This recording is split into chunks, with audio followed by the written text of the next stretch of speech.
Imaginen una Europa completamente rota.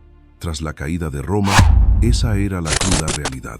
El continente se había deshecho en un mosaico de reinos que no hacían más que pelear entre sí. Era un tiempo de caos, de guerra constante, donde el gran sueño de la unidad parecía enterrado para siempre bajo las ruinas del viejo imperio. Pero justo ahí, de las cenizas de esa edad oscura, un hombre se levantó con la idea de forjar un nuevo imperio. Un hombre que revivió el sueño de los Césares, que unió a casi toda la cristiandad occidental bajo un solo estandarte y que, sin saberlo, puso los cimientos de la Europa que hoy conocemos. Su nombre era Carlos, pero la historia lo recordaría como Carlomagno, Carlos el Grande. Esta es la historia de su imperio, de su increíble ascenso y su dramática caída.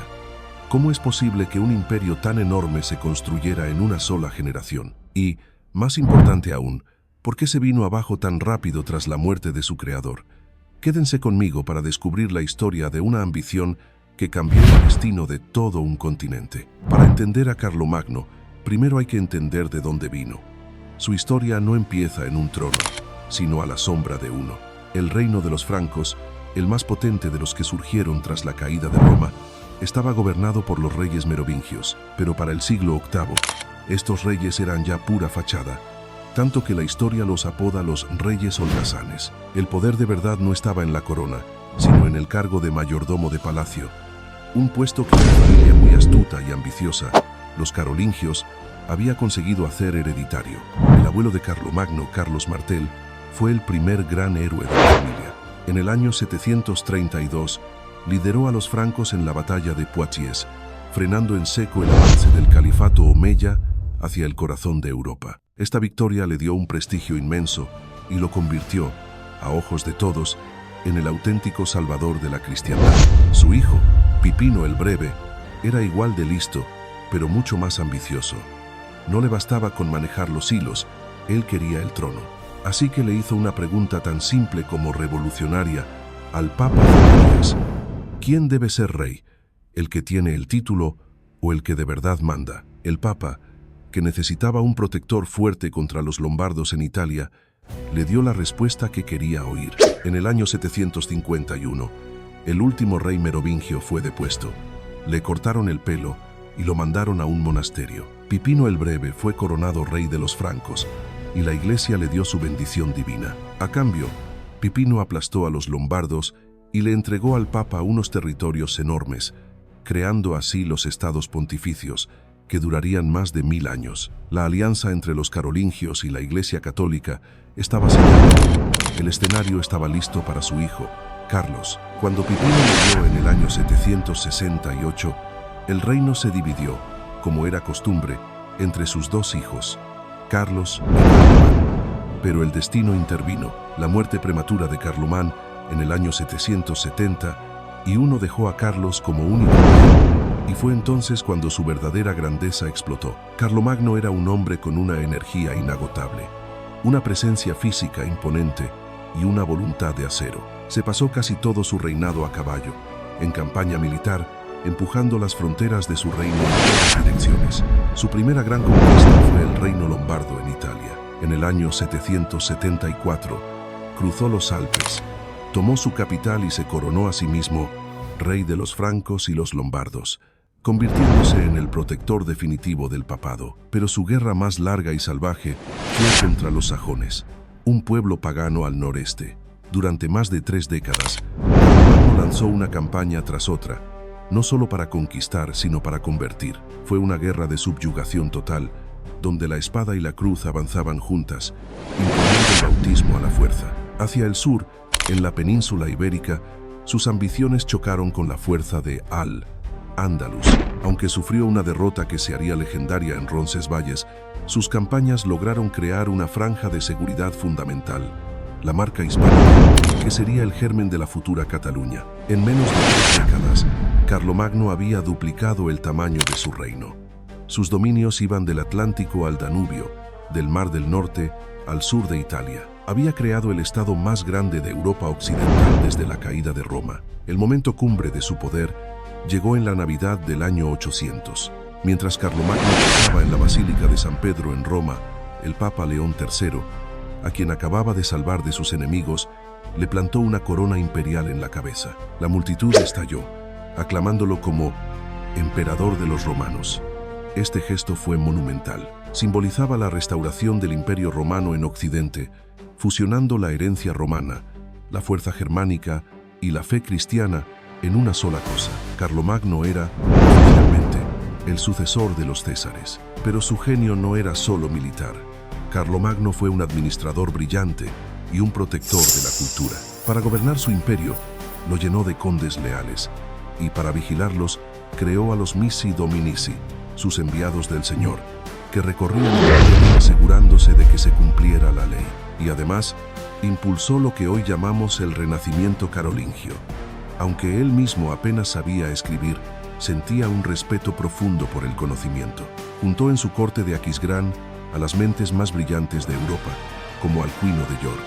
Fundó escuelas en monasterios y catedrales por todo el imperio para educar a sus funcionarios y al clero. En estos centros, los monjes se dedicaron a copiar manuscritos antiguos, salvando del olvido textos clásicos y cristianos. Se cree que la inmensa mayoría de las obras romanas que conocemos hoy sobrevivieron gracias a estas copias carolingias. Y para que todo fuera más fácil, desarrollaron una nueva escritura, clara y legible, la minúscula carolingia, la abuela directa de nuestras letras minúsculas. Carlomagno no solo construyó un imperio con la espada, lo estaba cimentando con el saber. El imperio de Carlomagno era una obra asombrosa, pero tenía una debilidad fatal. Dependía por completo de él. La lealtad se basaba en juramentos personales a su figura y en el botín de las guerras. No había una verdadera identidad imperial o una administración sólida que pudiera funcionar sin su fundador. Cuando Carlomagno murió en el año 814, tras más de 4 décadas de reinado, le dejó todo su imperio a su único hijo superviviente, Luis, conocido como Ludovico Pío. Luis era un hombre culto y religioso, pero le faltaba el carisma, la energía y la mano dura de su padre. No supo controlar ni a la nobleza, que vio su oportunidad para recuperar poder, ni a sus propios hijos. El verdadero clavo en el ataúd fue la tradición franca de la herencia. Para los francos, un reino no era un estado, era una propiedad privada del rey que se repartía entre sus hijos. Carlomagno tuvo suerte de que solo le sobreviviera uno, pero Luis tuvo 4. Los últimos años de Luis el Piadoso fueron un desastre de guerras civiles, con sus hijos peleando entre ellos y contra él por un trozo más grande del pastel. El sueño de la unidad se estaba volviendo una pesadilla familiar. Cuando Luis murió en el año 840, la guerra total estalló. Finalmente, en el mes de agosto del año 843, los 3 hermanos que quedaban se reunieron y firmaron el Tratado de Verdún, un documento que sentenció el destino del imperio. El imperio se dividió formalmente en 3 reinos. Carlos el Calvo se quedó con la Francia occidental, que se convertiría en Francia. Luis el Germánico recibió la Francia oriental, que sería el germen de Alemania. Y Lotario, el mayor, se quedó con el título de emperador, ya casi sin valor, y una franja de tierra larguísima y casi imposible de defender entre los otros 2 reinos, desde Italia hasta los Países Bajos. Esta división fue catastrófica. El reino de Lotario se convirtió en el campo de batalla de Francia y Alemania durante los siguientes 1000 años. El poder de los reyes se hundió y el de los nobles locales se disparó. Y para colmo, sobre un imperio ya fracturado cayó una nueva oleada de invasiones. Vikingos desde el norte, magiares desde el este y piratas sarracenos desde el sur. Los reyes, ocupados en sus propias peleas, no podían defender a nadie.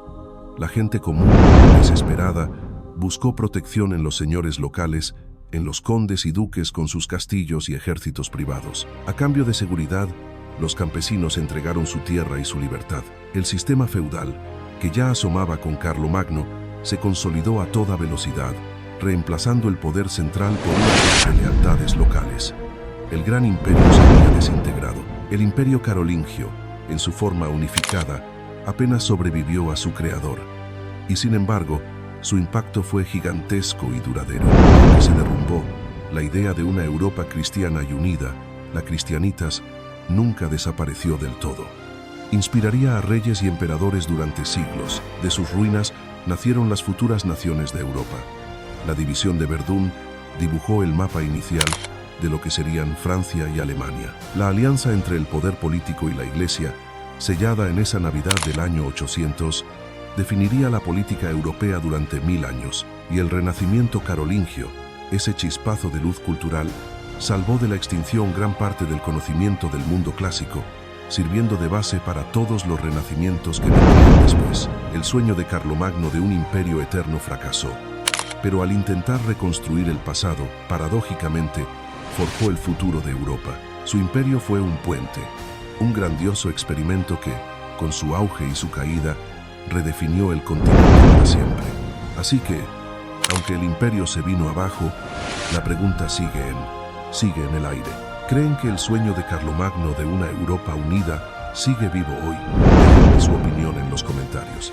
Y si les ha gustado este viaje a los orígenes de la Europa medieval, no olviden darle a me gusta, suscribirse y activar la campanita para no perderse los próximos vídeos. Gracias por acompañarme.